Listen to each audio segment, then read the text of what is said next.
kani waa maalqabeen iyo hogaamiye laf ahaantiisu iska leh guud ahaan hantida guud ee dowladda North Korea.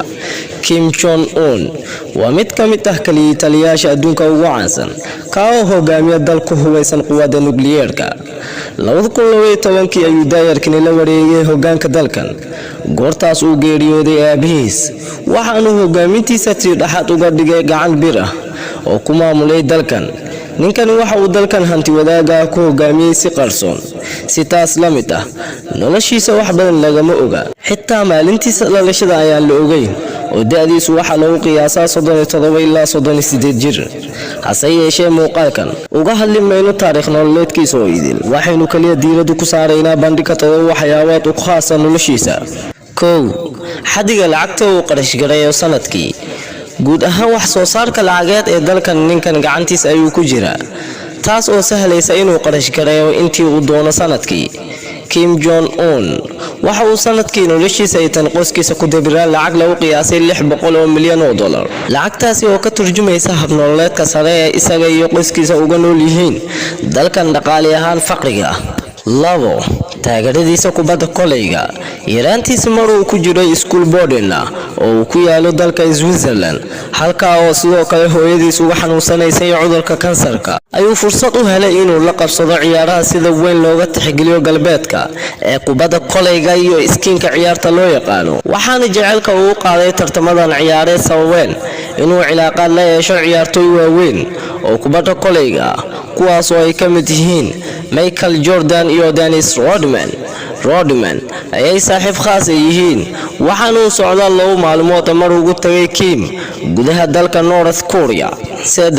hantida uu haysto inkastoo aan dhablo ogeyn dhaqaalaha ninkan gaarku u leeyahay haddana wariyayaal iyo cilmi baariyaal qiimeyn ku sameeyay hantida uu lahaan karo ayaa raasumaalkiisa ku qiimeeyay $8 ilaa $10 bilyan. hantidan waxa guud ahaan ka soo gashay wax soo saarka dalkiisa ka ganacsiga sharci darrada ee foolka maroodiga iyo beecinta khamrada sida warbixino khaas ay tilmaameen.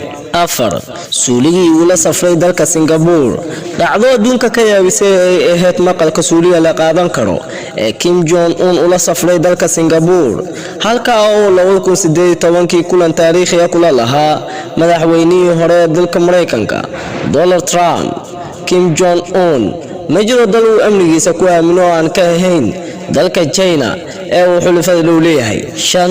halka uu ku nool yahay wuxuu qoyskiisa kula nool yahay qasriga dalka looga taliyo halka oo hoyga saldanada qoyskiisu dhaxalka iska leeyihiin ee North Korea. saddexdiisa carruurta iyo xaaskiisa ayuuna halkaas kula nool yahay.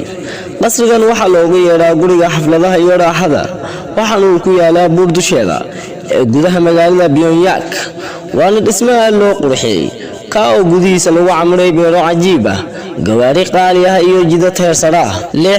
jariinkiisa timaha qaabka uu tintiisa u jaro waa caado soo jireena oo lagu yaqaano hogaanka dalkan. sidoo kale waxaa jira sharci qasbaya in guud ahaan ardayda ragga ah ee dalkaasi ay u jartaan sida hogaamiyaha hadday xeerkaasi jabiyaan ay la kulmi karaan ciqaab adag. 130 dhakhtar ee qaabilsan caafimaadkiisa ninkani waxa uu shaqaalaysiiyay 130 dhakhtar oo ka shaqeeya caafimaad qabkiisa kaliya. waa arin la yaab leh shaqada ay hal qof una caafimaadkiisa ka wada qabtaan intaas oo dhakhtar. hase yeeshee Kim waxa uu takhaatiirtan u dirsaday inay caafimaadkiisa ilaalo ka hayaan.